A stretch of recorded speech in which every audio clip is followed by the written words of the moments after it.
तो प्यारे बच्चों, देखिए हम आ चुके हैं वीडियो का पार्ट नंबर 4 लेके। और इसके पहले के वीडियो नंबर 1, 2, 3 में हमने क्वेश्चन नंबर 1 से लेके 8 तक के क्वेश्चनों को सॉल्व किया था और आपको समझाया था। अब देखिए क्वेश्चन नंबर 9 और 10 ये वीडियो के पार्ट नंबर 4 में हम आपको उसके सामने डिस्कस करेंगे और देखते हैं इसका सोल्यूशन कैसे होता है। तो देखिए बच्चों, क्वेश्चन यहाँ हमने राइट कर रखा है और फिगर भी यहाँ बना रखा है जो कि आपके बुक में, एनसीईआरटी बुक में दिया हुआ है। Question number 9, exercise 9.3। ओके, तो देखिए, two circles intersect at 2 point B and C through B. देखिए, तो दो सर्कल है, ये बी और सी पॉइंट पे एक दूसरे को क्या कर रहा है, इंटरसेक्ट कर रहा है। और बी से होके दो लाइन सेगमेंट, यहाँ दो लाइन सेगमेंट पॉइंट बी से खींचा गया, एक का ए बी डी हो गया और दूसरा क्या हो गया, पी बी क्यू। दो लाइनें खींची गई हैं और ये दोनों लाइनें सर्कल को ए डी पी और क्यू पे रिस्पेक्टिवली ये क्या कर रहे हैं, इंटरसेक्ट कर रहे हैं। हमको क्या प्रूव करना है कि एंगल ए सी पी को क्यू सी डी के इक्वल, यानी जो एंगल ए सी पी ये वाला एंगल है, इसको इसके इक्वल प्रूव करके दिखाना है। तो बच्चों देखिए, इसको सॉल्व करते हैं। सॉल्यूशन में क्या करना होगा, सबसे पहले तो हमें क्या करना होगा, join card AP and join card AP and D Q. चलिए, एपी को ज्वाइन कर दिया, ये कार्ड यहां से ज्वाइन कर दिया, ठीक है बच्चों।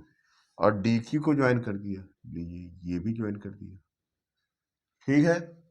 अब देखिए बच्चों, सबसे पहले कार्ड एपी पे आते हैं। For card AP, for card AP के लिए अगर देखते हैं तो एंगल जो पी बी ए है ये इक्वल टू हो जाएगा एंगल ए सी पी के। रीजन बता रहे हैं आपको, पी बी ए यानी ये वाला एंगल अगर देखें तो ए सी पी इसके इक्वल हो जाएगा। देखिए, एक ही angle in same segment, AP segment में बना हुआ, तो इसका रीजन क्या होगा, angle in the same segment, angle in the same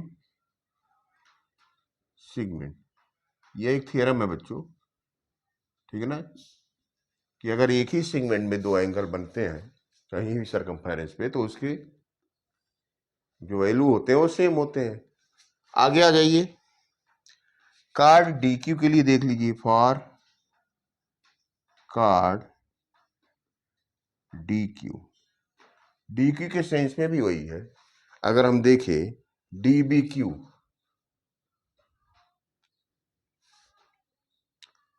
D B Q कहाँ पे है, देखिए ये वाला, ये किसके इक्वल है, डी सी क्यू के, यानी ये इसके इक्वल हो जाएगा। ये भी वही रीजन है, एंगल इन सेम सेगमेंट।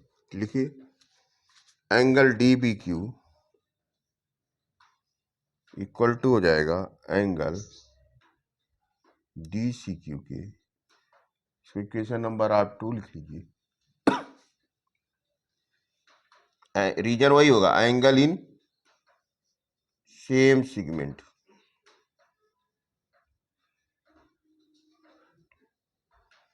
ठीक है बच्चों, तो इस तरह से दो इक्वेशनों को मिल गए, ठीक है ना। आगे के स्टेप को देखिए क्या करेंगे हम।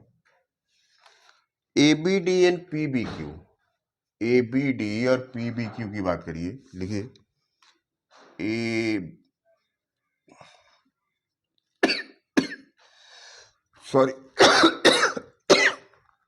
And P B Q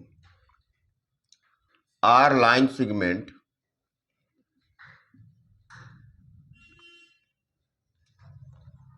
intersecting at B।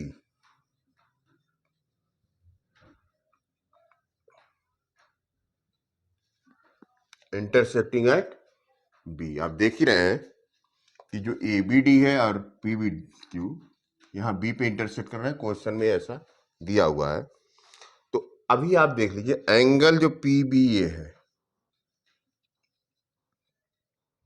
ये एंगल डी बी क्यू के, D B Q, P B A, यानी ये वाला एंगल और ये वाला एंगल दोनों इक्वल हो जाएगा। रीजन क्या है, एक दूसरे को इंटरसेक्ट कर रहे हैं तो वर्टिकली अपोजिट एंगल, ठीक है ना। लिखिए वर्टिकली अपोजिट एंगल्स, ये आपस में इक्वल होते हैं, आपको पता ही होगा।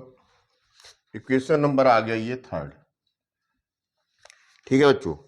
अब फ्रॉम इक्वेशन 1 to 3 अगर देखेंगे, from equation 1 2 and 3 we obtain, हमें क्या मिलेगा, देखिए 1 2 और 3 जो एंगल ACP है, ठीक है ना, समझ रहे हैं। अगर ये इसके इक्वल है, AB इसके इक्वल है, ये आपस में इक्वल है, तो ये भी आपस में इक्वल हो जाएगा, ठीक है ना। तो ये प्रूव हो गया, angle ACP is equal to angle QCD, यही तो प्रूव करना था हमें, ठीक है बच्चों। इसके पहले देखिए हम प्रूव कर चुके, इक्वेशन नंबर 1 में ये प्रूव हो चुका है कि ये this angle is equal to this angle, equation number 2 में this angle equal to this angle, angle 3 में ये इसके बराबर, तो ये आपस में भी बराबर है, एक दूसरे की भी बराबर है, तो ये नीचे वाला भी ऑटोमेटिकली इक्वल हो गया। तो इस तरह से हमने ये क्वेश्चन भी प्रूव कर दिया। और देखिए बच्चों, इस क्वेश्चन को आप एंगल इन सेम सेगमेंट और वर्टिकली अपोजिट एंगल, ये दो, ठीक है ना, थ्योरम का इस्तेमाल करके हमने इसको प्रूव कर दिया।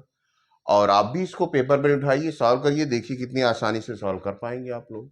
बस करना यही कि वीडियो को लगातार वॉच करते रहिए, सब्सक्राइब करिए, शेयर करिए और कमेंट करना मत भूलिए। इसके बाद आते हैं क्वेश्चन नंबर 10 लेके। तो क्वेश्चन नंबर 10 बच्चों देखिए क्या है, if circles are drawn taking two side of a triangle at diameter, prove that the point of intersection of these circles lie on the third side. ये दो डायमीटर हो गए, ठीक है ना, ये ट्रायंगल ABC है, तो AB पे एक सर्कल है और AC पे दूसरा सर्कल है, दोनों सर्कल एक दूसरे को इंटरसेक्ट कर रहे हैं पॉइंट D और A पे। अब ये देखना है कि ये जो पॉइंट D है वो BC पे पड़ता है या उससे अलग पड़ता है, ठीक है ना। तो इसी को सोल्यूशन करने के क्रम में आइए देखते हैं कि कैसे इसका सोल्यूशन होगा। तो ऑलरेडी हमने यहाँ डायग्राम देखिए बना रखा है, ठीक है ना। तो ABC क्या है, ट्रायंगल है, कंसीडर a triangle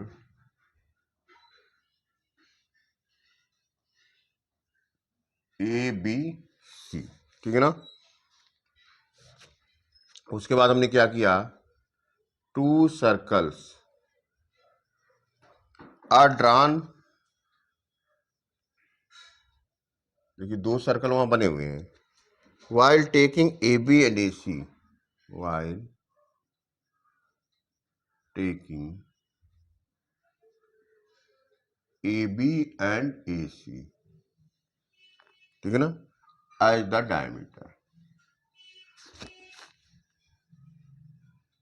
ये दोनों जो साइड हैं ट्रायंगल के, सर्कल के डायमीटर के रूप में है, दो सर्कल जो बने हुए हैं, ठीक है ना।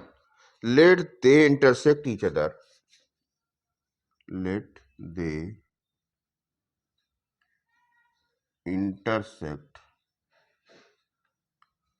each other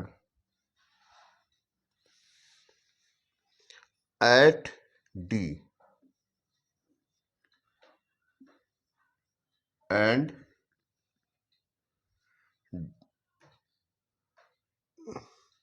let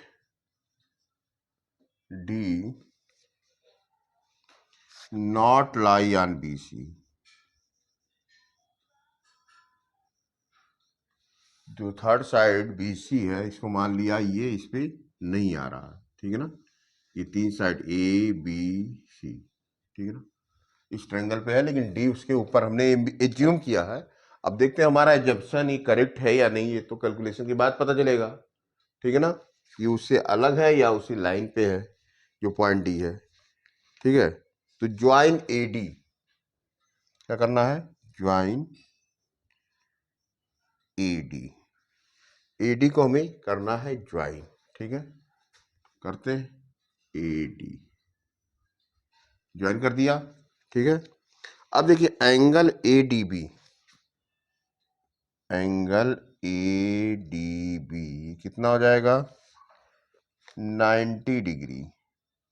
इसका रीजन क्या है, इसका रीजन ये है कि बच्चों ये अगर डायमीटर है तो ये जो ए डी बी है ये कहाँ बन रहा है, ये सेमी सर्कल में बन रहा है। सेमी सर्कल में जब भी कोई एंगल बनता है सर्कमफेरेंस पे यानी डायमीटर पे तो 90 डिग्री होता है। ठीक है ना, लिखिए angle subtended by semi circle, angle subtended by semi circle. इसी तरह बच्चों एडीसी की भी बात की जाए ना, एंगल एडीसी ये भी 90 डिग्री होगा, रीजन सेम है। जैसे देखिए इधर वाला, ये भी तो डायमीटर पे ही है, सेमी सर्कल में बन रहा है, तो सेम रीजन होगा, angle subtended bye semi circle, angle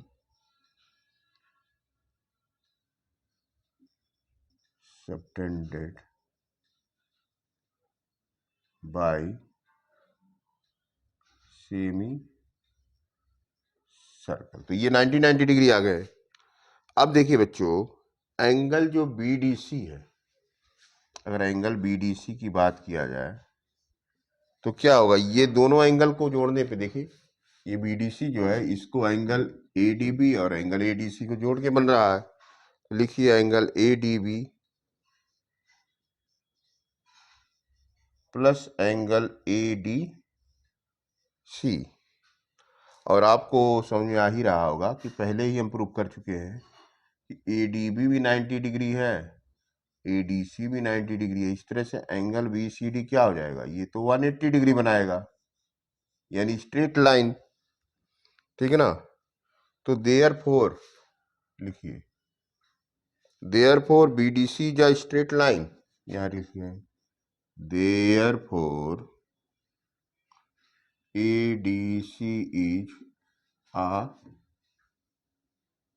straight line. Okay बच्चों, अगर ये स्ट्रेट लाइन है तो हमारा एजम्पशन कि डी जो है बीसी लाइन पे ना पड़ के अलग पड़ रहा है, ये तो रॉन्ग हो गया। ठीक है ना, तो लिखिए and hence, and hence our assumption